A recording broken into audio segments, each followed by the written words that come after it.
একবার হলেও এইভাবে ইলিশের রেসিপিটা ট্রাই করে দেখতে পারেন। খেতে কিন্তু দুর্দান্ত হয় আর তৈরি করাও অনেক বেশি সহজ।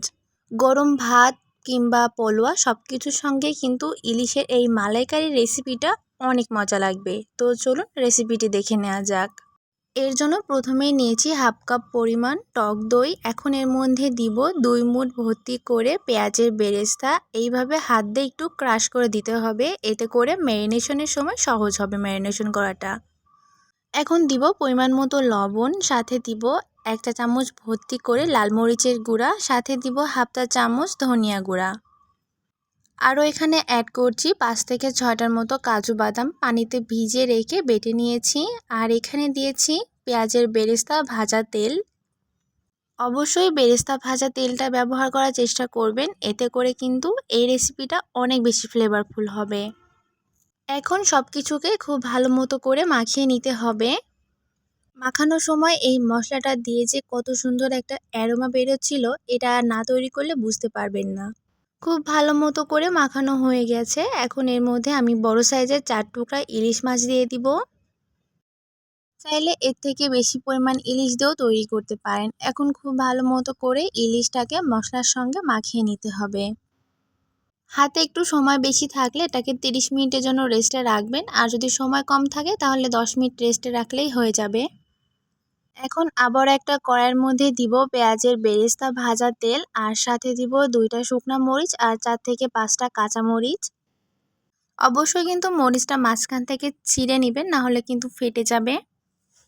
মরিচটা ভালো মতো করে ভাজা হয়ে গেলে এখন এখানে 2টা মিডিয়াম সাইজের পেঁয়াজকে বেটে নিয়েছি, সেটাও দিয়ে দিব। পেঁয়াজটাকে হালকা সোনালি কালার করে ভেজে নিব।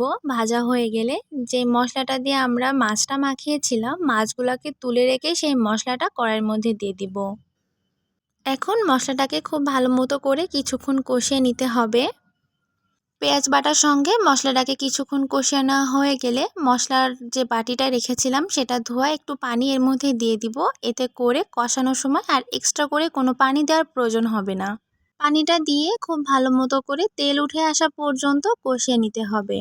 মশলা থেকে তেলটা বেরিয়ে আসতে শুরু করলে বুঝতে হবে মশলাটা ভালো মতো করে কষানো হয়ে গেছে।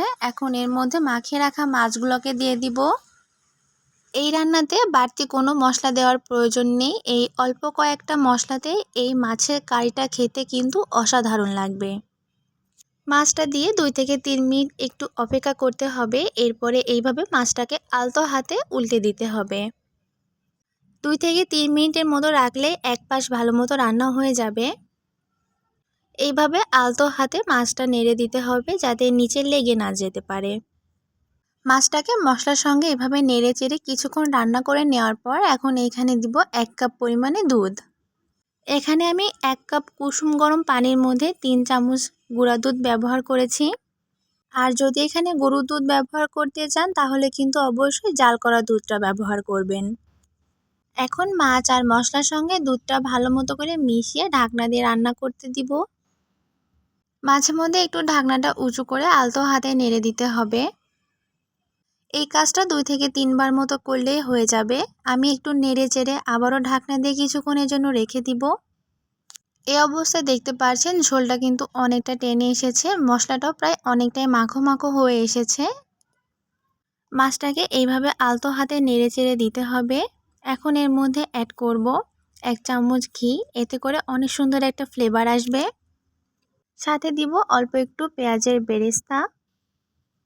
স্বাদটাকে আর একটু ব্যালেন্স করার জন্য এখানে দিব 1 চামচ চিনি। যেহেতু এখানে আমরা টক দইটা ব্যবহার করেছি, সামান্য একটু চিনি দিলে টক দইয়ের ওই টক ভাবটা আর থাকবে না।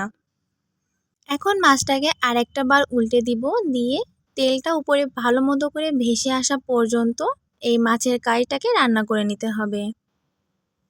দেখতে পাচ্ছেন এর উপরে কিন্তু অনেকটা পরিমাণ তেল ভেসে এসেছে, আর এর যে মশলাটা আছে সেটাও কিন্তু অনেকটা মাখো মাখো হয়ে গেছে। এই অবস্থাতে বুঝতে হবে আমাদের এই মাছের মালাইকারিটা একদম তৈরি হয়ে গেছে। আপনারা হয়তো ভাবতে পারেন এত মশলা দেওয়ার কারণে হয়তো ইলিশ মাছের আসল ফ্লেভারটা চলে যাবে। এটা ভুল। এইভাবে রান্না করলে ইলিশ মাছটা খেতে আরও বেশি মজা লাগবে। পোলাও অথবা গরম ভাত দুইয়ের সঙ্গেই খেতে এই ইলিশের মালাইকারিটা জাস্ট দুর্দান্ত লাগে।